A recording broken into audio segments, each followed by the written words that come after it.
Biron har ehtimolga qarshi rekord qilib qo'yaman. Keyin tomosha qilmoqchi bo'lsangiz, ota-onangiz ko'rmoqchi bo'lsa, okey. Hop, Hop. bo'laveradi ustoz. Xudoga shukur. Ramazon mana birpasda 13 kun o'tib ketibdi. Bu yoqda bizda kanikul hozir Hyustonda. Maktablar keyingi hafta dushanba qaytamiz. Nega anaqa kamerangiz ochiq? Xonada edim ustoz. Hozir kompyuter bilan bog'landingizmi yo telefondanmi? Telefon, kompyuter hali olganim yo'q, endi olaman. Bu telefonlar qiyinki. Tablet yo'qmi? iPadmi? iPadmi kattaroq anaqa ekran bo'lgan narsa bo'lsa yaxshi. Telefonni yaxshi ko'ra olmaysizki. Hmm. Bo'ldi, aytaman, olib berishadi. Chunki onlayn darslar uchun laptop yaxshi.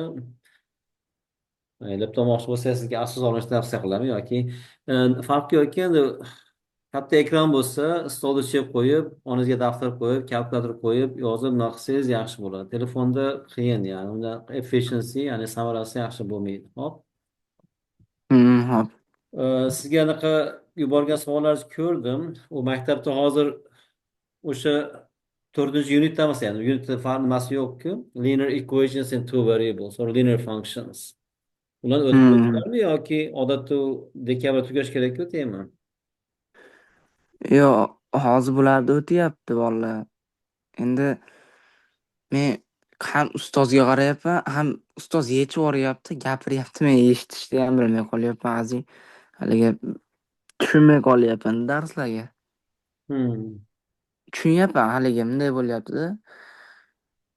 Haligi ba'zi paytda mana misol uchun to'rtta nomerli sonni bittasini yechasan deyapti, yoki bitta mana shu narsa qolib ketadi deyapti, yoki bu narsa ishlaysan deyapti-da.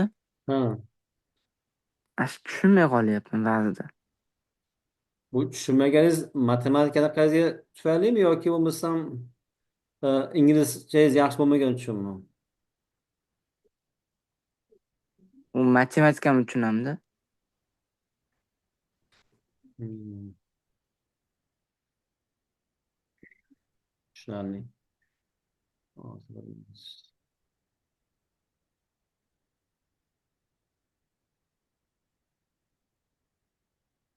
Okey, tushunarli.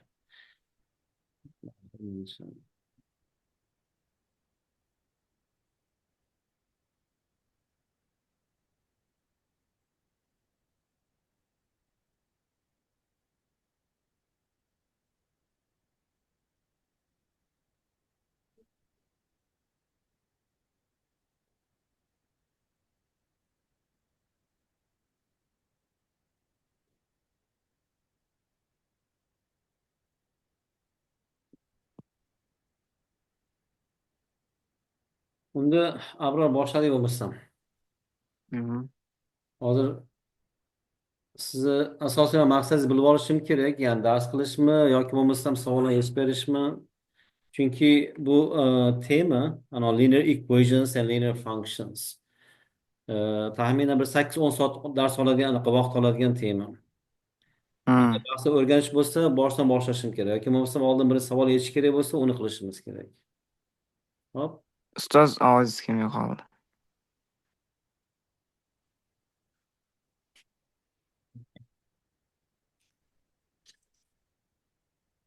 Hozir anaqa Wi-Fi'ni o'zgartirib qo'yishi.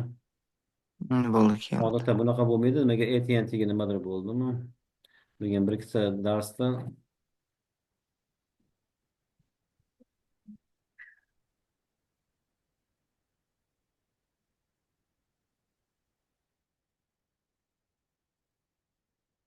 Yana kelmayapti ustoz.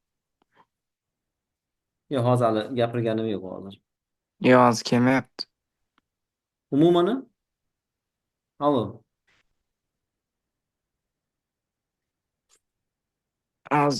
Hozir hozir mana. ovoz eshitilmayapti menga. Hozir. Mana Ha, endi boshlandi. Endi-chi? bo'ldi. Ha, bo'ldi, keldi. Endi mana o'zgartirib qo'yishim kerak edi. Shunga yemay qoldim. Hmm. Okey. Biror unda boshladik. Bir dars boshlaylik. Sizga azizga yechib ko'rsatib qo'yay. ya'ni undan keyin sekin sekin nima qilaveramiz. Endi bu yerda sizga 3 ta tema yubordim, anaqa qog'oz yubordim, 3 ta fayl. O'sha hammasi hozir siz o'tayotgan tema haqida. Ya'ni nima Ha, bilishingiz kerak? Slope ni bilishingiz kerak. How to calculate slope. Undan keyin how to write the equation in slope intercept form. Ya'ni ikkita nuqta berilgan bo'lsa, undan kesib o'tuvchi tenglamani yoza olishingiz kerak. Undan keyin bitta slope, ya'ni o'zbekchasi nima bo'ladi uni? E, o'zbekchasi nima bo'ladi uni? Slope'ni nimasi bo'lsa kerak, anaqa yuksalish nimasi. Nima deydi uni? Esimdan chiqib qoldi o'zbekchasi. Ancha bir o'zbek darsi o'tganim yo'q. Uni nima deydi? Slope'ni qiyalik bo'lsa kerak, qiyalik. Manimcha. hmm, Qiyalik. Qiyalik o'z inglizda slope deydi-ku. Mana slope hmm, degani bitta to'g'ri chiziqni qiyaligini qanday o'lchaymiz? O'sha qiyalik o'lchashni qanchalik steepness deb inglizchada. How steep the hmm, line is, how to measure this, we use is slope. Slope definition'ini bilishingiz kerak. Ta'rifi nima o'zi? Qiyalik degani nima degani? Slope degani. Shu to'rtta beshta konseptlar bo'ldi. O'sha yaxshi bilsangiz yetarli. Keyin tenglamalarni yecha olishingiz kerak. O'zi rate of change degani nima degani? Rate of change degani o'zgarishning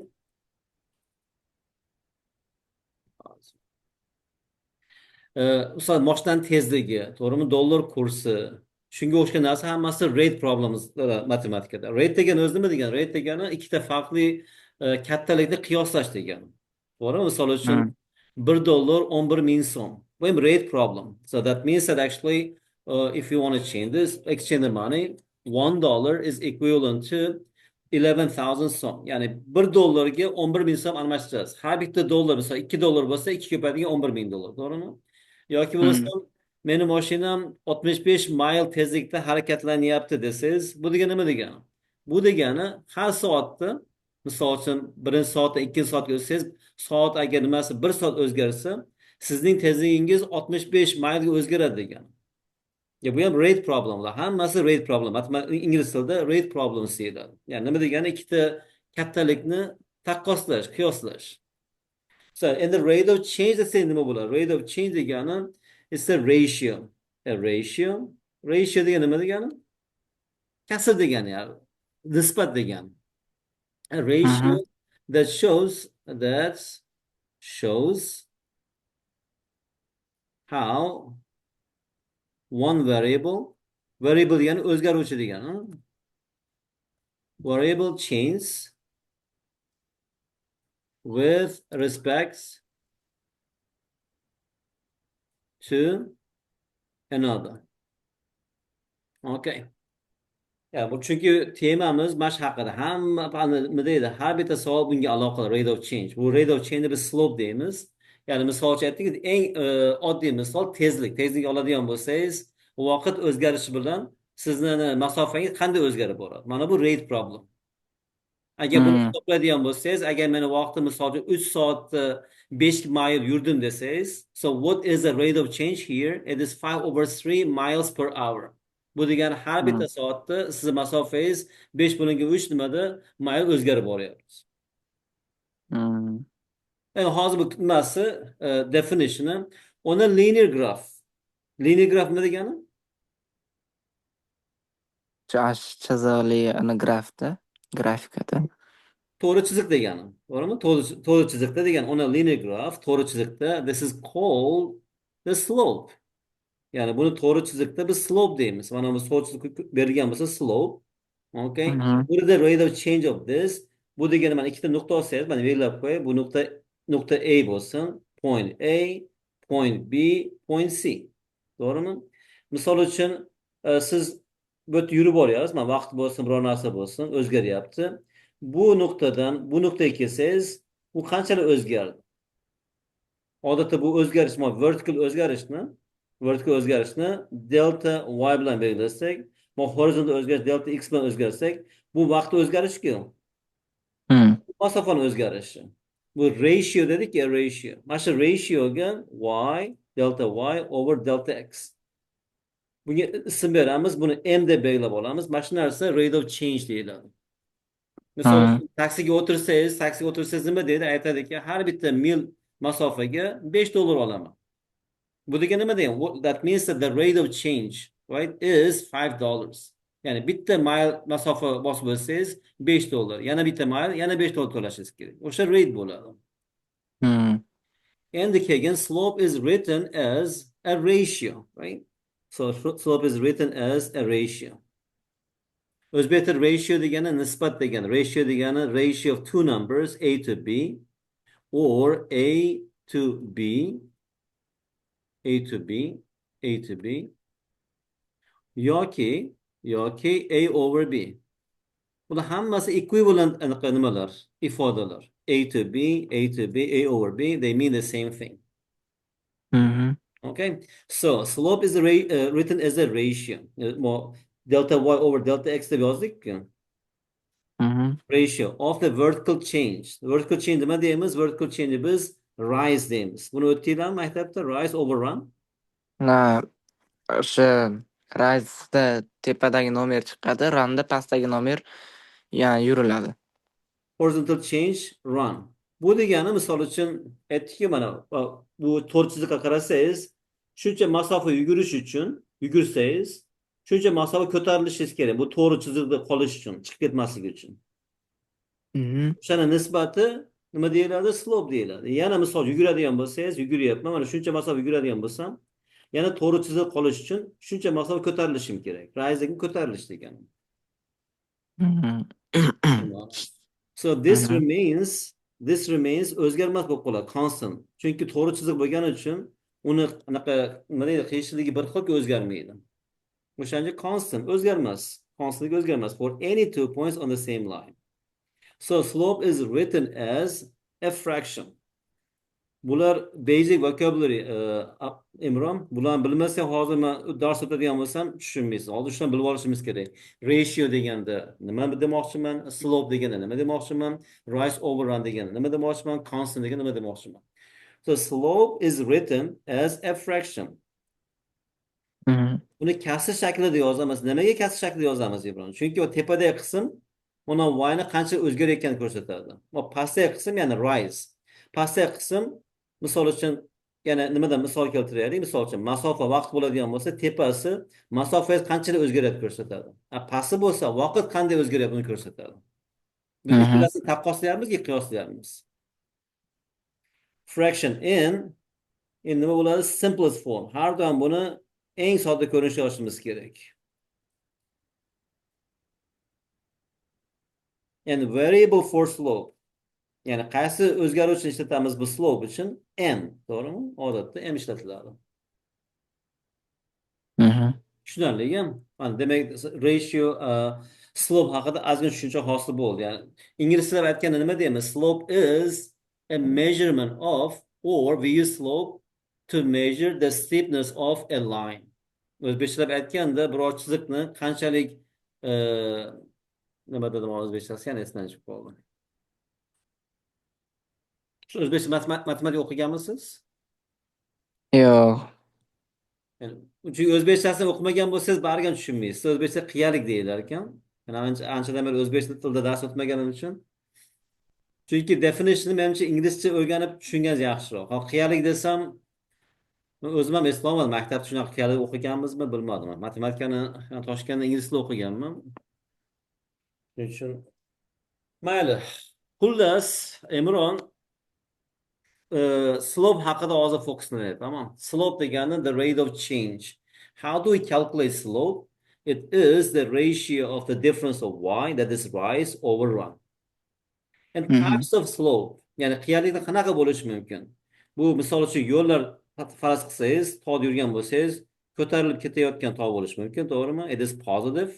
So that means that it is Pozitiv, negativ, keyin negative and oddiyni chizilishi, zero, zero, zero and undefined. undefined. Bu positive degan nima degani, Imron? Misol uchun siz chapdan o'ngga qarab harakat qilayotgan bo'lsangiz, faraz qilaylik, yana taksini misol qilib keltiray. Taksiga o'tirdingiz, aytdingiz, nechi pul taksi? Har malga $5 olaman. Bu degani nima degani? Qancha ko'p masofa yursangiz, shuncha ko'p pul oladi degan, to'g'rimi? Mhm. Bu degani bu slope positive degani. Chunki what is it? It is $5 per mile. That's the rate. So that's why it is positive. Endi ikkinchisi negativ misol uchun qanday ishlashi mumkin? Faraz qilaylik, sizni $500 pulingiz bor. Misol uchun ota-onangizdan pul oldingiz, Mhm. pocket money oldingiz, allowance oldingiz $500. Va Mhm. misol uchun siz haftalik o'rtacha faraz qilaylik $25 ishlatasiz. Mhm. To'g'rimi? Ishlatyapsizki, pul ketyapti, to'g'rimi? Sarflanyapti. Demak bu cho'ntakda chiqqani uchun bu negativ bo'ladi. Har kuni sizdagi mavjud pul kamayib boryapti, to'g'rimi? Mhm. O'shanda bu negativ bo'ladi. Bu degani qanday oshishi mumkin? Berilgan narsa borgan sari siz qanchalik vaqt o'tgan sari qo'lingizdagi pul kamayib boryapti. Yoki Mhm. bo'lmasam e, nimaga kirsangiz, misol uchun bathroomga kirasiz, bathtubni to'ldirasiz suv bilan.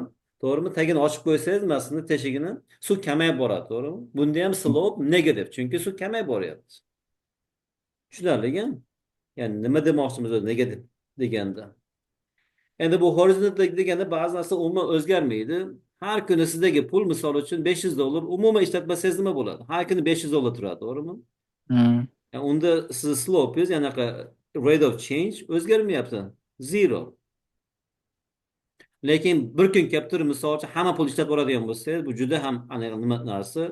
Bunda undefined bo'ladi. Hamma pul, endi buna o'rnak berilmaydi-ku. Vertical line slope undefined bo'ladi. Chunki Mhm. ozgina x o'zgaradigan bo'lsa, misol bu nuqtada turibsiz, chapga yursangiz yoki o'ngga yursangiz o'zi chizig'ida bo'lmay qolasiz. Chiqib ketasiz chizig'idan. Undefined. Mhm. Hisoblab bo'lmaydi buni. Okay? Mhm. Endi bitta anaqaga fokuslanaylik, Imron. Yani slope degani, how did we define this? We define this as rise over run, right? Mhm. Okay. Using this definition, let's calculate the slopes of the following, uh, what is it? Graphs. Let me just write here this rise over run. Mana ikkita nuqta berilibdi, zaten berilgan bo'lsa. Siz berilmagan bo'lsangiz ham ikkita nuqtani olishingiz mumkin to make sure that the coordinates are whole numbers or integers. Mana Mhm. A'da turibsiz, to'g'rimi? Sizga Mhm. faqatgina ikkita yo'nalish ruxsat berilgan. Faqatgina gorizontal yurishingiz mumkin yoki bo'lmasa vertikal yurishingiz mumkin. Yuqoriga yoki pastga. Endi bu nuqtaga kelishim uchun, mana B nuqtaga kelishim birinchi qancha yugurishim kerak? 1, 2, 3, 4, 4 unit yugurishim kerak, to'g'rimi? Mhm. And you see the slope is positive, so I'm sure it's going to be positive. Run is 4. Now going up, 1, 2, 3, 4, 5, 6, 7. So it's 7, right? Ustoz savolda Uh-huh. men buni bilaman-da yechishdi. Lekin men mana shu pozitivni hozir siz birinchi 10 yey boshladiz-ku. Ha. 10 ga 4 sanadingiz-ku. Men sразу tepaga sanab, keyin shu tepaga chiqqanda, mana tepadagi nuqtaga chiqqanda keyin 10 ga yuribman-da men. Unda farqi yo'q. Yani odatda biz misol uchun x o'qni ishlatamiz-ku, birinchi nimada x turadi. O'shaning Mhm. uchun birinchi tagiga kelib turib, keyin yuqori chiqsangiz osonroq. Misol uchun tepaga chiqib turib, o'ngga yursangiz, u ham bo'laveradi. Farqi yo'q uni. Mhm. Yani unga farqi yo'q. Prosta adashmaslik kerak. Birinchi tepadagi y ni o'zgartirishsiz, to'g'rimi? Rise. And that's the inglizda nima deymiz? The top is the vertical change. Ya'ni siz anaqa etaj, misol uchun shu etajda turgan edingiz, hozir bu etajga chiqib qoldingiz, to'g'rimi? What is the difference? Mhm. Nima farqi bor? 7. Endi misol uchun podez qiladigan bo'lsangiz, bu podez turganingiz bu yoqqa o'tib qoldingiz, demak qancha o'zgardi? 4. Lekin ular Mhm. farqi yo'q. Uni Imron biroz ko'p o'rganganingizdan keyin farkli yo'llar bilan yechishni o'rganishingiz kerak. Bu nima deydi? Manipulative skill deydi. You have to improve your manipulation skill. Yani yuqori chiqib o'ngga burildingiz yoki bo'lmasa birinchi yugurib yuqori chiqdingiz, bir xil narsa-ku, to'g'rimi? Mhm. Okay. Ee, Bular testda o'tib ketaylik, bo'lmasa avvalroq hammasini emas, xohlasangiz faqatgina yarmini nima qilaylik, odd numbered questions. Qolganlari o'zgachasi. Agar test qilaman desangiz, birpas yechib tashlashimiz mumkin. Misol uchun, mana 2ni yechinchi agar ko'ra olsangiz, what is the slope? Is it positive or negative? Bu negativ. Negative, okay. So what is the vertical change? Hozir 3 bo'ladi tepaga 1, 2, chiqqan. 3. Okay, the vertical change is 3. And horizontal change? 1, 2, 3, 4, 5, 6, 7, 8, 9 ekan, ha? Ha, 9. 9. Bularni Kelishim ham yo'qmi bo'lib qo'yish qisqasi? kerak. Ha? minus 3 bo'ladi. Bo'ladigan bo'lsa minus 3 bo'ladi. Ha, minus 1 bo'lingan 3 bo'ladi. Ha, ikkalasi ham bo'linadimi? Yo, bu kasr soddalashtirsangiz 3 bo'lingan 9 barobar bo'ladi 3 ko'paytirilgan 1 bo'lingan 3 ko'paytirilgan 3, to'g'rimi? Mhm. Bu common factor deymiz inglizchada. Common factor, they cancel each other. So that's equal to 1/3. Hmm. Okay. How about question 3? What is the slope of this line? Bu yerda hmm, It's horizontal line, right? What is the slope of horizontal line? bu- Zero. Imron, ha, right? Mana yo'q.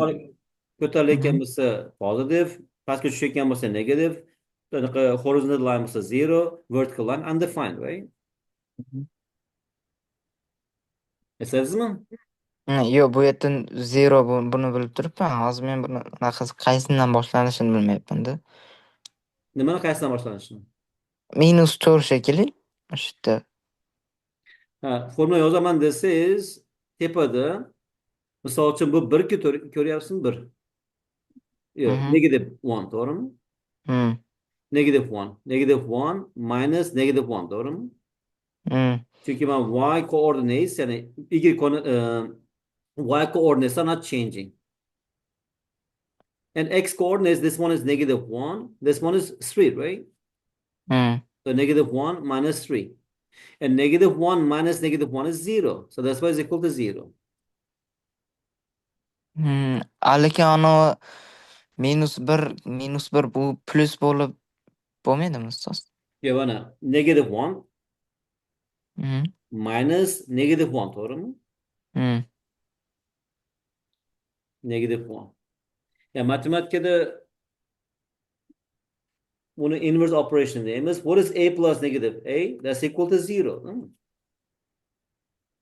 Mhm. Yoki bo'lmasam negative a plus a, bu ham 0.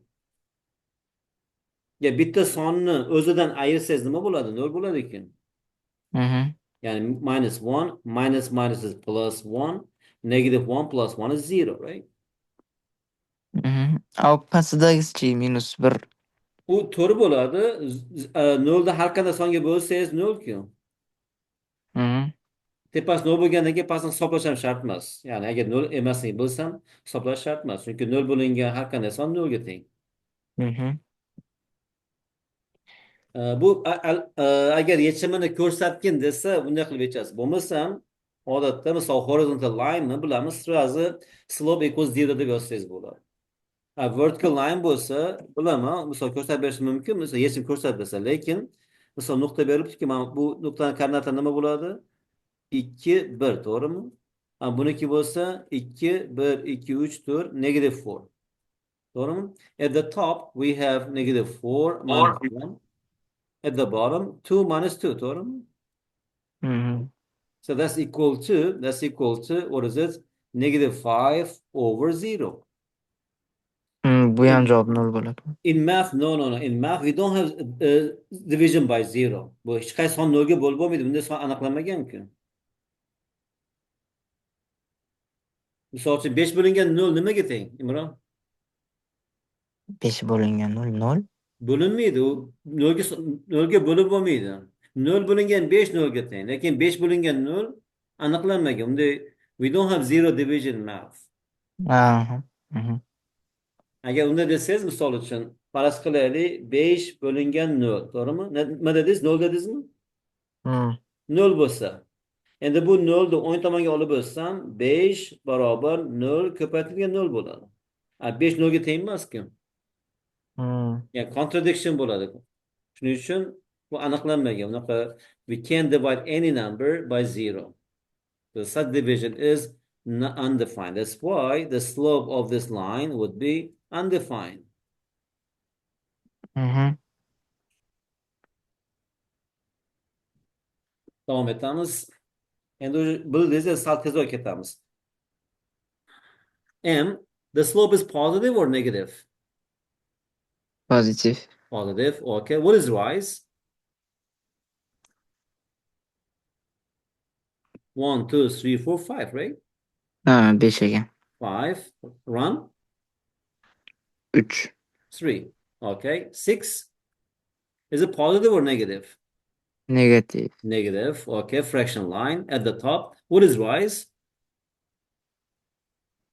Voy 1.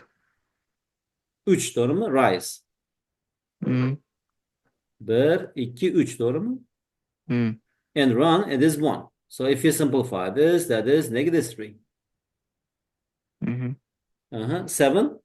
I think you understand what is the slope of this linear graph? Pozitiv. Positive. Rise. Rise. 4. 4. Run. 2. 2. Simplify this fraction. 2. 2. 8. Negativ. Negative. Okay. Rise. 4. 4. Run. 4. 4. So that's equal to negative 1, right? 4 divided by 4 is 1. Okay. 9. It's negative. Negative. Okay. Rise. 3. 3. Run. 4. 4. So we can simplify this. So it's just negative 3 over 4. Bu degani nima degani, bro? Tushunib olishingiz kerak buni. Bu o'zi negative 3 over 4 degani. Bundoq yozadigan bo'lsam, chunki minus a over b is equal to negative a over b, or that's equal to a over negative b. They are all equivalent expressions. Mhm. Bu negative degani, abro bu change in y-ku. Bu change in y. Change in x. On the y-axis, right? Negative means going down. Positive means going up. On the x-axis, positive means moving to the right. Negative moving to the left. Doğru mu? Mm. Buna 3. to'rtinchi sinfda o'rganyapsiz maktabda. Misol uchun, ana bu yerda 5 bo'lsa, 5 minus 2 degan nima degani? Minus 2 bo'lgani uchun orqaga 1, 2 ta qadam tashlaysiz, to'g'rimi? Demakki bu 3 bo'ladi. Mhm. Okay. Unutmaz keyinroq ishlatamiz buni. 10 slope equals negative or positive? Negativ. Negative. Okay. Rise. 5. 5. Run. 1. 1. So if we simplify this, 5 divided by 1 is 5. Okay. Ustoz, Yes. hozir mana anaqa rise degani pastdagisi turibdi-yu, u minusda turibdi-yu. Hmm. Shunda u minusda turib, pozitiv tepa tarafga chiqib ketsa, u minus bo'lmaydimi? O'zi просто rise run deb qo'yishgan. Aslida bu yerda misol uchun minus bo'lganda pastga tushib ketyapti-ku. Mm. O'zi rise demaslik kerak. Просто haligi har doim bolalar yaxshi tushunsin deb chapga yurasiz, keyin ko'tarilasiz. Shunaqa misol berilgan, shunaqa qolib qolgan. Aslida undoq qarasangiz noto'g'ri rise over run deyish. Misol uchun bu negativda nima bo'lyapti? Agar if you run 4 units, you have to go down 3 units, to'g'rimi? Mm. Endi buni bundoq qarasangiz. Bundoq qarasamchi, agar 3 divided by negative 4 desam, nima bo'ladi? Bu negative 4 degani still you are running. You're running to the left. Here I have to run to the left 4 units and rise 3 units. Mm. Tushundingizmi? Shuning uchun aslida buni agar tagiga qo'yadigan bo'lsangiz, run deganda run, you can run to the right or to the left, to'g'rimi? Mm. O'shanda har doim rise bo'ladi, agar shundoq qaraydigan bo'lsangiz. Agar bundoq hisoblaydigan bo'lsangiz, keyin savol tug'ilishi mumkin. Biz o'ng tomonga yugurib, keyin pastga yuryapmiz. Nimaga rise deyapmiz? Yo'q, aslida buni yugurishga negative pastga qo'yadigan bo'lsangiz, negative degani running to the left. First run to the left and move up 3 units. Mm. Shuni tushunsangiz, hech qachon xato qilmaysiz. Chunki agar bu negativni pastga qo'ysangiz, misol uchun bunda ham nima degani bu? Negative 5 degani o'zi aslida bunday yozish kerak. 5 divided by negative 1. Shunday yozsangiz, anavi definition to'g'ri bo'ladi. Degani bu nuqtadan first negative 1 run to the left 1 unit and 5 rise 5 units. Mhm. Tushunarlimi? Mhm. Okay. Aslida ko'p misollarda rise run deb yechilmaydi. Biz formulamiz bor, o'shani ishlatamiz. Uni birozdan keyin ko'ramiz. Bu endi prosta sal visual, ya'ni o'quvchida tushuncha hosil bo'lishi uchun rise run deb qo'yishgan, rise over run. Okay, davom Mhm. etamiz. 11. What is the slope of this line?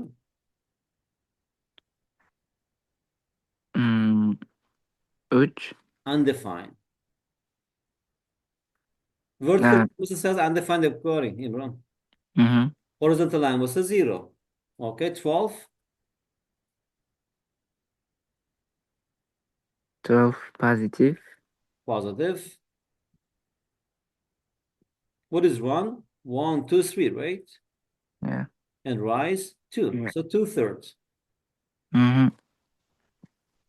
Agar misol uchun bunga faraz qilaylik, bu tezlik bo'lsa nimani bildiradi?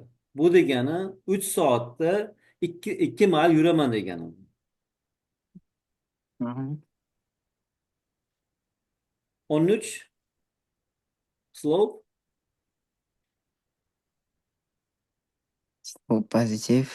positive, rise 4. one, No, 1. one, 1. run 4, 4. right?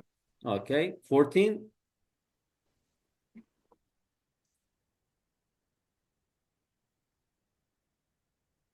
Oh, bunda. negative, right? It's going down. Ah, negative. So it's negative. What is rise? 2. 2, run 4. 4. So can you simplify this fraction? Negative 2. Negative 1 over 2. 2'ni 4'e bo'lsa yarim-ku. Ya'ni $2 4 kishi bo'lsa, har bittasi yarim dollar oladi, to'g'rimi? Mhm. Yani 2 divided by 4 is, and 2 times 1, 2 times 2. So these twos are called common factor, multiply, so they cancel out each other. At the top we have 1, at the bottom we have 2. Mhm. 15. Positive. Positive, rise, 2. 2, run, 8 ekan. 8 8. ekan. 1, 2, 3, 1, 2, 3, 6 eding. Ha, 6 ekan. 6. Bunu soddalashtiringchi. Bu nozim 1 uch bo'ladi-yu. 1 over 3, What? right? Ha. 1 Mana third.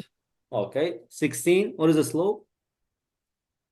undefined desa bo'ladimi yo? 0. Horizontal line ku bu. Ha. Ardam ishlatyapsiz, lekin o'zgarmayapti. Bir xil turibdi anaqa siz bo'lgan narsa. O'shaning uchun 0 horizontal line. Endi formula qilsak, apror mana biz ikkita chizig'imiz bor, to'g'rimi? Bittasi horizontal line, we call this x-axis. So another one is vertical line, we call this y-axis. So let me just label this y-axis, this one is x-axis. If you're given 2 points, suppose this point is x1 and this point is x2. Yani to'g'ri yo'lda ikkita nuqta berilgan bo'lsa, orasidagi masofa qanday topiladi? Orasidagi masofa, misol uchun masofani odatda biz delta x deb belgilasak, misol uchun. Chunki bu change deganida, bu delta degani odatda small change degani. Delta x barobar nima bo'ladi? X2 minus x2 minus x1 bo'ladi, to'g'rimi? Mhm. Chunki o'ng tomondagi sondan chap tomongi sonni ayirishimiz kerak. O'shanda biz orasi masofa beriladi. Agar qaysi bir birinchi kelishini bilmasak, unda absolute value qo'yishimiz kerak. Hozir bizga kerak emas. Agar y-dachi agar ikkita nuqta berilgan bo'lsa, bu yerda bitta nuqta, bu yerda bitta nuqta. Y2 and y1. Endi qaysi nuqta yuqoriroq bo'lsa, uni qiymati balandroq bo'ladi, to'g'rimi? Mhm. Endi buni ham o'zgarishni misol uchun mana xuddi haligi etajli uyda pastdan yuqori qarab ko'tarilyapsiz. Buni delta y deylik. Change in y. Okay. So what is change in y? Change in y is equal to y2 minus y1. Tamam. Endi slope formula keltirib chiqaramiz. Shunaqa bo'lsa, demakki, endi rise nima bo'ladi? Y is equal to rise in our, actually in any line, right? Any line. So we have 2 points. This one is x1 and y1. Because every point can be described by an ordered pair of two numbers, that is x2 and y2, right? So by definition, then what is the slope? Slope is equal to y2 minus y1, that is rise, over 1, that is x2 minus x1. Mana bu ratio, it gives us, or it specifies, or it represents the rate of change of the line. Bu degani nima degani? Ozgina x o'zgarsa, y qanchalik o'zgaradi? Yani slope degani bu degani.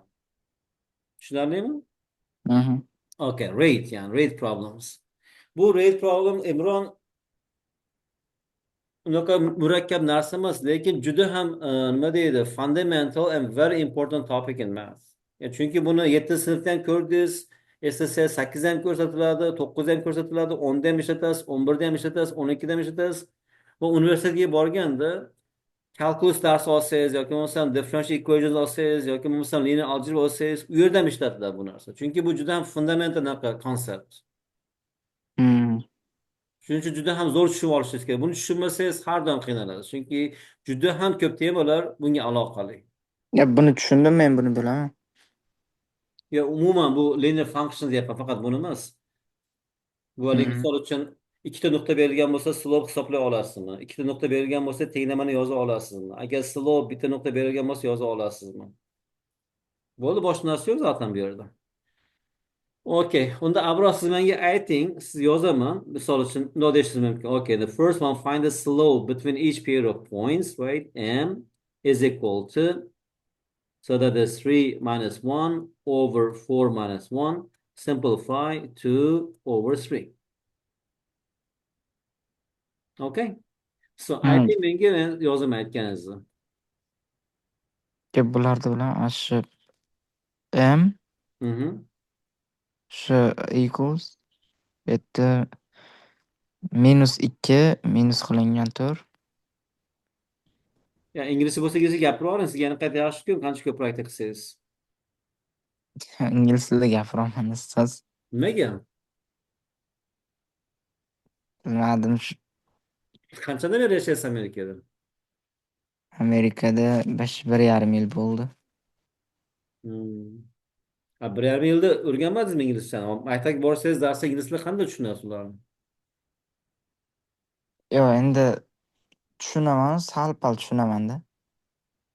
Yo, buni praktika qilmasangiz bu oddiy sonlar ekanligi, gaplarni o'zbekcha gapiravering. Lekin misol uchun mana m is equal to fraction line at the top we have -2 minus 4. At the bottom or denominator we have 10 minus -2. Bu oddiy sonlar, gaplar-ku bular. Siz nima qilavering qo'lingizdan kelganicha. Agar kelmay qolsa o'zbekcha gapiravering. Bilsangiz inglizcha gapiravering bu sonlarni.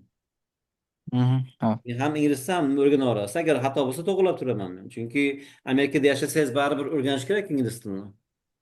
Mhm. So -2 minus 4, that is -6. To'g'rimi? Mhm. Minus minus plus 10 plus 10 12. plus 2 is 12. So can you simplify this fraction? Mm. Men negatif tushumi? No, 1 Yo'q. over 2. Because 6 times 1, 6 times 2, right? Mm. So 6lar qisqarib ketadi. 1 over 2. So we cancel out this 6. So that's equal to 1 over 2. Negative 1 over 2. Mhm. Okay? All right. 3. M equals, I think, Negative 5 -5 minus 5 minus 5. Okay? over -8 Uh-huh. minus -4. Actually, next time, Imran, if it is -4, we know that negative is positive, right? Mhm. So you can just tell me 4. So negative minus -4, that is positive 4. Mhm. Okay. Now, Imran, what is -5 minus 5? -10 -10. What is -8 plus 4? -12. No. The signs are opposite, so we subtract, right? -4. Ha, plus bor ekan. Buni nima qilib tushunsangiz bo'ladi. Biror minus degani pulni ishlatyapsiz. Plus degani pul nima qilyapsiz? Nima deydi? Kazanyapsiz dedim o'zbekchalar. You are earning money, you are spending money. To'g'rimi? Mhm. Ya'ni $8 ishlatibsiz, lekin undan keyin $4 olibsiz yani. Natija nima bo'ladi? Hali ham $4 qarzli bo'lib turadi, to'g'rimi? Mhm. And the minus, they cancel each other. 10, 4. Both numbers are even numbers. Ikkala son ham juft sonlar. 2'ga bo'lib yuborsak bo'ladi. 2'ga bo'lib yuborsangiz 5, 2'ga bo'lib yuborsangiz 2. Mhm. Okay. 4. Question 4. Qo'lingizdan kelgancha inglizcha gapira oling, Imron. Noto'g'ri bo'lsa men to'g'rilab turaman. Hech nimasi yo'q. So slope equals Slope equals 4 4, minus 0, 0. Okay. At the bottom, negative 2, negative 2, minus 10. minus 10. Now simplify. What is 4 minus 0? 4, 4 over. What is negative 2 minus 10? 12, Negative 12. negative Because 12. you're combining two negative numbers. Mhm. So negative 2, you spend $2, and another day you spend 10 more dollars. So what is your total expense? Negative 12, right? $12. So can you simplify this fraction, Imran? 2 over negative 6. No, both numbers are divisible by 4, right? Yeah, ikkalasi ham 4ga bo'linadi-yu. Ikkalasi ham 4 ga bo'linadi. 1 over negative 3. 3, just negative 1 over 3, right? Or 1/3. Endi faqat inglizcha gapirib ayting menga bular. Tezlashtiraylik, chunki oddiy nimalar bular warm up. Sekincha nimaga o'tib ketadi. Chunki buni yechmasdan turib o'tib ketsak bo'lmaydi. Uni o'rganish ma'nosi yo'q. Sekin-sekin step by step we should make a progress. Okay, question 5. M equals, M equals 9 minus 9 over 3 minus 5. okay, equals, 0. it's just 0, right? Because 0 divided by negative 3 is 0. Over. No, it's just 0. 0 divided by anything is 0. That's why the result is 0. Ah, Okay, 6. M equals, 5 minus 8. Negative 7 minus negative 7. so it's negative That's 7, right? mm, So that's equal to negative 3 over 0.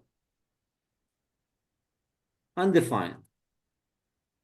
Aniqlanmagan. Undefined degani aniqlanmagan degani. mhm. 7. M equals 3 means 3 Minus. minus 3 minus 9 over 2 minus 1.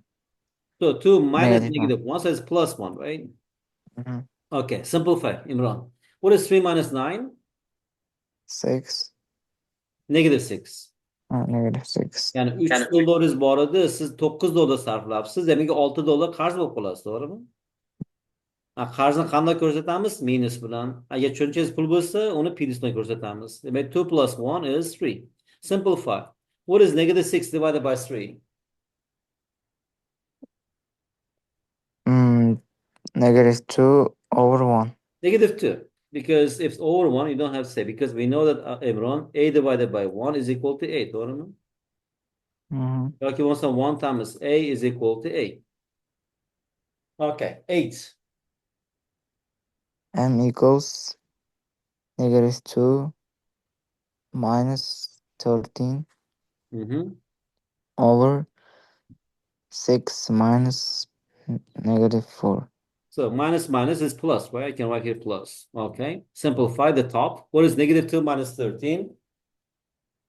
And negative 15 Negative 15. 6 plus 4? over 10. 10. So can you simplify this? What is the greatest common divisor of these two numbers? Ikkala son ham 5 ga bo'linadi, to'g'rimi? 3 over 2. 3 over 2. Very good. Question 9. M equals 5 minus 6 over 6 minus 5. Simplify. Now you should just try to do a bit faster and faster, okay? So we can solve more questions. What is 5 minus 6? 1. Negative 1. Now, bro, 6 minus 5 is 1. 5 minus 6 is negative 1. Mm-hmm. Divided by 6 minus 5 is 1. So negative 1 divided by 1 is negative 1. Next. M equals negative 4 minus negative 4. So It minus will minus be plus 4. plus 1 minus 9. Okay, simplify. Bu to'g'ri bo'ladi. 4. Negative 4 plus 4, Mm. 0. Bu negative 9 bo'ladi. And negative 8. And 8. 1 minus the negative 8 and 0 divided by negative 8 is 0, right? Mm. Nol har qanday nol bo'lmagan songa bo'lsangiz, natija nol bo'ladi. Okay. Two more questions. 11. What is m? M equal negative 2 minus 9 So over minus negative 9, abroad. So I should minus write negative 9. minus negative 9, right? Like this. Mm. Ko'rinmay qolyapti ustoz kichkinaligi. Um, 3 minus shu 5. laptop agar ko'proq dars olish niyatingiz bo'lsa, laptop bo'lmasa yaxshi emas. Anaqa nimada yaxshi ko'ra olmaysiz. Iloji bo'lsa bitta laptop olishingiz kerak. Amerikada olish qiyin emas-ku. Bir yilda Bo'lmaydi. to'lasangiz ham bo'ladi. Yoki olib turib qaytarib bersangiz ham bo'lsa kerak. Bilmadim, olib 2 hafta ishlatib. Mm. Endi qilmaysiz-ku, hozir olib misol uchun taxminan 600-700 dollar laptop olsangiz, siz bemalol ishingizga yaraydi. Oyiga 50-60 dollar bo'ladi. Ana MacBook olaman deyotgandim ustoz. Mac bo'lsa juda ham yaxshi. 1,5 ming. Ishlataman, asl laptopdan yoqtiraman. Mana Asus ZenBooklari bor. O'tgan hafta Asus ZenBook oldim. Yani anaqa yangi chiqqan. Asus ZenBook 16 inch. 1600 dollar. Juda zo'r chiqarib ishlab chiqarilgan ham. Mm. MacBook ham yaxshi-ku, man Asus yoqtiraman. Xullas, davom etamiz. Demakki, negative, negative, positive, to'g'rimi? Bu yerda 3 minus 5 edi. Negative, negative, positive. Negative 2 plus 9 it is 7. Over 3 minus 5 is negative 2. Negative 2. Or you can leave your answer like this, minus 7 over 2. Last question, m equals 8 minus 6 mhm, over 4 minus 4. 4 minus 4. What is 8 minus 6? 2. 2. 4 minus 4? 0. 0. Denominator. Denominator degani numerator. Bu numerator, to'g'rimi? Numerator degani o'zbekchada kasrning surati va mahraji. Tepasiga son numerator, pastiga son denominator. Ba'zi bilmasangiz top and bottom desangiz ham bo'ladi, lekin matematik nimalari numerator, denominator. So since denominator is 0, so this actually slope is undefined. Okay. Buni bitta savol yechar ekan darsga o'tamiz, Avror. O'qingchi. Qaysi birini o'qiy? Sometimes'dan boshlab. Sometimes you must complete the Complete. order pairs using a given slope. Example, if the slope of the line passing through the points negative 5 and 6 and 5y is negative 4 over 5, find y. Find y. Bitta slope berilgan, lekin bitta nuqtani koordinatasi berilmagan. Agar slope shunaqa bo'ladigan bo'lsa, buni qanday topamiz deydi. Buni nima qilamiz? O'sha formulani ishlatamiz. Bilamiz m is equal to y2 minus y1 divided by x2 minus x1. To'g'rimi? Birinchi formulani yozishingiz kerak bu yerda. Misol uchun yozamiz, bu m. M nima ekan bu yerda? Negative 4 over 5, to'g'rimi? Equals, draw a line, fraction line, y2. What is y2? Y2. Yes. Va ikkita Wow. nuqta berilibdi-ku. Y2 nima? Bu x1 y1 to'g'rimi? Mana bu x2 y2 ikkita nuqta-ku. Mhm. Demak y2 bu yerda y to'g'rimi?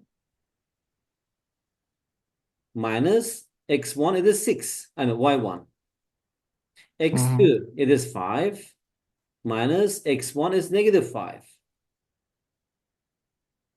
To'g'rimi? Bu table qilsangiz unaqada nima? Abror, Abror deyman, Imron. So here we have x, here we have y. To'g'rimi? Ikkita nuqta berilgan. Qaysi nuqtalar bular?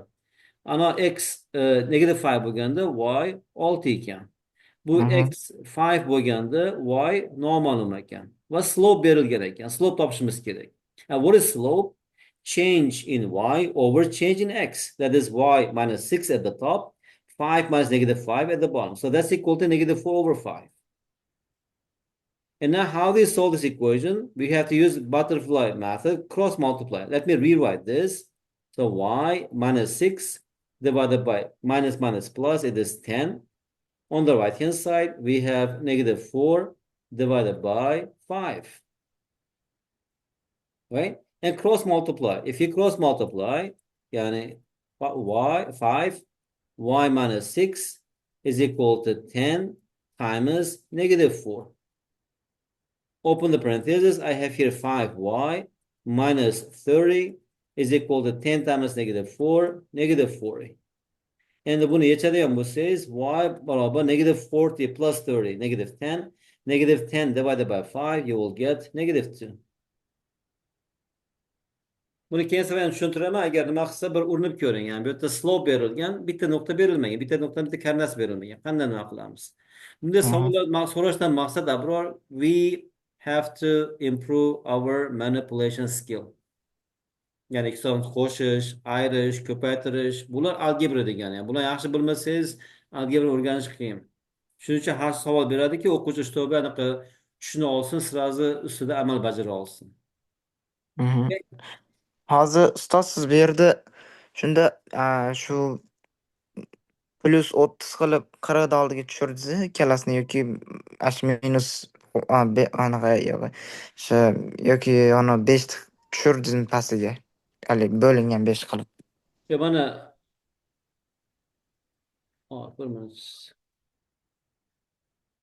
1 minute. Bo'ldi shuni. +30 tushiribsiz pastga, yana 40 -40 bilan -30 pastiga. +30 qilib tushirgansiz. Mana bu qismini tushundingizmi? Birinchi qismini? Hozir uni tushundim. Okay. Bu ikkinchi qismini-chi? Cross multiplication. 5 Ha, chapga ketadi, 10, 10, 10, 10 tomon ketadi. Chunki ikki tomonni 50 ga ko'paytirib yubordim-da. Yo'q tushundim. O'sha turgan joyda 5 y bilan 6 ga ko'payadi, keyin Aha, 5 y bo'lib tushadi, -30. Keyin ravno qilingan 10 -4 ga ko'paytirilsa -40, keyin aha, u yerdan +30 bo'lib tushadi, 30 aha. 40 Plus bilan. 30, plus 30, Keyin to'g'ri. 10 bo'ladi. Keyin 5y is equal to negative 10. shu -10 bo'ladi. Keyin siz uni o'sha 10 bilan 5 pastiga 5 tushirasiz. 5 ga bo'lib yubordim ikki tomonni. Keyin bo'ldi, Y javob equals negative chiqadi. 10. O'zi bu algebrani boshida properties of real numbers bor. Imron, o'sha yerda bir Hmm. 7-8 ta qonun bor. Butun matematika 6, 7, 8, 9, 10 sinf, 1 sinf, 12 sinf o'sha qonun ishlatiladi. Oddiy narsa. Ya'ni ikki tomonga bir xil son qo'shsangiz yoki bir xil son ayirsangiz yoki bir xil songa ko'paytirsangiz yoki bir xil songa bo'lsangiz, bu tenglama o'zgarmaydi. Mhm. Keyin to'rtta qonun bor. A plus B equals B plus A. A times B equals B times A. To'rtta besh qonun Mhm. bor. Butun hamma har doim o'sha qonun ishlatiladi. O'sha boshida o'quvchilarga o'sha tema yaxshi tushuntirilmaydi ekan. Har doim nima qilayotganini tushunishga harakat qiladi, qiynaladi bolalar. Men vaqtim bo'lsa balki bir ikkinchisiga tushuntirib qo'yaman. O'sha qonunni bilib olsangiz, butun matematika, ya'ni 6, 1 sinfdan 12 sinfgacha universitet matematikasi, birinchi, ikkinchi kurslar hammasi o'sha qonunlar ustiga qurilgan-da. Hmm. U qonunni Oddiy bilib qonun olish uni kerak bilasiz, ekanda. ko'rsam oson ekani deysiz. Prosta uni qanday ishlatishni bilmaydi o'quvchilar. Nima deysiz? Shu qoidalarda aytyapsiz, shularni bilib olsa bo'ldi ekan endi. Yo'q, bilish kerak, ham praktika ham qilish kerak. Matematikada mana K, E, I degan narsa bor. Bu juda ham muhim. Bu K degani knowledge degani, bilim. Oldin birinchi bilim olishingiz kerak. Ha, slope shu ekan, rate of change bu ekan. Buni shundoq hisoblar ekan. Bu knowledge degani. Sizda hozir knowledge bor ozgina. To'g'rimi? Endi Hmm. ozgina praktika qildik, ozgina experience ham bor. I degani experience degani. Endi men sizga uyga vazifa beraman, mashq. Misol 10-15 nima qilsangiz, qancha ko'p etsa, shunchalik experience ortadi, tajribangiz ortadi. Qancha Hmm. sizda knowledge, experience ortgan sari bu I degani insight degani. Hmm. Sizda tushuncha ortib boradi. Ha, bundoq qilishim kerak ekan, buni qo'llashim kerak ekan, bu ideyani ishlatishim kerak ekan. Ha, bu insight bo'lish uchun sizda knowledge va experience bo'lishi kerak. Hmm. Ha, faqatgina knowledge bo'lish yetarli emas. Hozirgi eng katta xato, bolalar qilayotgan xatosi, ko'rib tushunib olaman. U ko'rib bir narsani izlash, ko'rish u sizga knowledge beradi, bilim beradi. Lekin uni pishish uchun praktika qilish kerak. Praktika qilmasangiz u quruq knowledge bo'lib qoladi. Ya'ni surface knowledge bo'lib qoladi. Hmm. Okey, Abror, siz bilan nimani kelishib olaylik soatlarni, chunki ertaga sizga juma deb qo'yibman. Jumada iftor kechishimiz kerak ekan. Yo vaqtliroq qilishimiz kerak ertaroq yoki sal kechroq. Hozir. Imron, bugun chorshanba, 5da. Unda kechroq qilaveramiz ustoz Ali. Men ham maktabdan kelib uxlab qolaman-da har kuni shunchalik har kuni ro'za bo'lganimga maktabdan kelib iftorgacha sal uxlab olaman 2 Siz hozir soatcha. maktabingiz bormi? Yo, maktabdan keldim, 3 da kelaman-da, 3dan 10 minut o'tganda Yo, hozir kelaman. bu hafta ertaga maktab bormi yo'qmi? Bor. Yo'q, sizlar maktabmi? Bizda kanikul bu Houston, Texasda hozir. Hmm. Unda siz 3da kelsangiz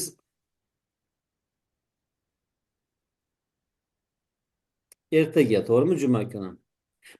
4da qilaveramizmi bo'lmasam? Hozir 4da qilsak 5 bo'ladi, 6. Okey. Unda ertaga mashq payt bo'laveradimi sizga? 4. Ha, bo'laveradi.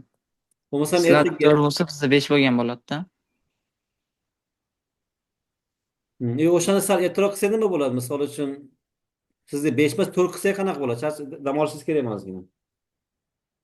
Ha, kechasi kam uxlayman ustoz Ali, 12dan keyin uxlayman. Ha. Unda maktabdan kelsangiz charchab qolmaysizmi? O'sha 5 normalniymi? Shu 5lar yaxshi. Yaxshi. Bo'lmasam ertaga 5da ko'rishamiz, bro. Xo'p. Undan keyingisini nima dedik ya? Yakshanba dedikmi yo shanbami? Ertaga juma, shanba degandik. Hozir to'xtab turing, men yozib olmasam ozgina vaqtingizni olaman. Chunki aniqlashtirib olmasam boshqa o'quvchilar bilan ustma tushib qolsa keyin problem bo'ladi. Xullas, siz bilan ertaga soatlarga 5da ko'rishamiz. Ustoz hozir menga keyingi hafta juma kunimi anaqa deyishadi. Test. Ash algebradan. Ha. Shuning uchun hozir men ikkita narsani bilib olishim kerak edi. Siz tashlagan faylda hozir sizga jo'nataman. Mana 3-fayl tashlagansiz-ku, Ha. inglizcha yozilganlar. Shuni yechishim kerak. Keyin bugun yana bitta boshqa tema o'tgan ustoz, shuni ham tushunib olishim kerak. Nima haqida tema o'tilgan temasi bugungi tema? Bugun o'tib bergani bugun ham hozirgi o'xshagan haligi negativ yoki pozitivga o'xshagan grafik lekin unda haligi ko'p nuqta bor edi. Bizda 3ta 2ta turibdi, ular Ha. unda ko'pda. Hozir Linear regression negativ. deyapsizmi? Ko'rsataman.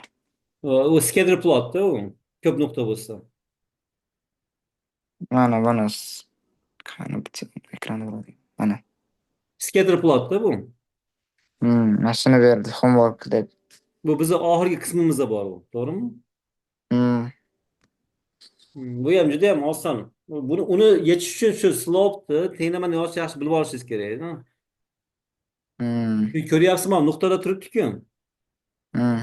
Shu o'rtasida mo'ljallatib anaqa jadval qo'yib to'g'ri chiziq chizasiz. Ana undan Mhm. keyin to'g'ri chiziqda ikkita nuqta olasiz. Ikkita nuqta olgandan keyin bu slop hisoblashni o'rgandik, to'g'rimi? Hmm. Slop hisoblaysiz, bo'ldi shu. Keyin tenglamasini yozasiz. Uning uchun oldin biz slop bilan tenglamashni o'rganib olishimiz kerak. Ana hozir qarasangiz mana ikkinchi misolda, birinchi misolda. Har qanday ikkita nuqta olasiz, uni koordinatini yozasiz. Misol ikkita ixtiyor nuqtadan bu noldan o'tyapti-ku. Hmm. Buni birinchi nuqta nol qilib olasiz. Ikkinchi nuqta misol uchun ixtiyor bitta nuqtani oling, koordinatalarni yozing. Misol uchun mana 10 Hmm. turibdi-ku 10. Hmm. 10ni tepasiga chiqsangiz, chiziqni sizga yetib borganda chapga burilasiz, qaysi nuqta bor? Keyin slop topasiz, bo'ldi shu. Ya'ni buni slopda hisoblash yaxshi bo'lsangiz, buni birpas yechib qo'yamiz buni. Asosan slop hisoblash yaxshi bilib olishingiz kerak. Slop hisoblashda bir, ikkinchi tenglamani yozishdi. Hmm.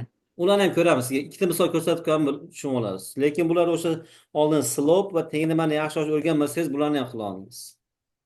Hmm.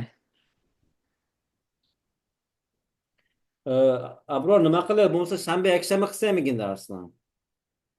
Ha, bo'laveradi. Sizga qanaqa shanba, yakshanba sal nimaroq bo'lsa?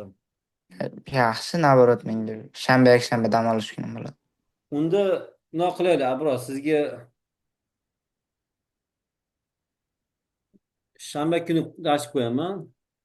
Shanba kuni 15 bo'ladi, to'g'rimi?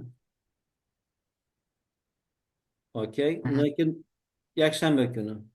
Yakshanba kuni ham soat 5 da, to'g'rimi? Yo, vaqtliroq bo'lsinmi? Yo'q, bo'laveradi. Shanba, yakshanba bo'sh bo'laman baribir. Yaxshi. Bo'lmasam Abror siz bilan shanba, yakshanba ko'rishamiz. Hop. Xo'p. Soat 5 da. Agar nima savollar bo'lsa tashlab qo'ying, men unga qarab o'sha savollarni tayyorlab qo'yaman yana. Xo'p. Bo'pti. Hop, mayli Abror, shanba ko'rishguncha. Xo'p. Hop, Siz, assalomu rahmat. alaykum.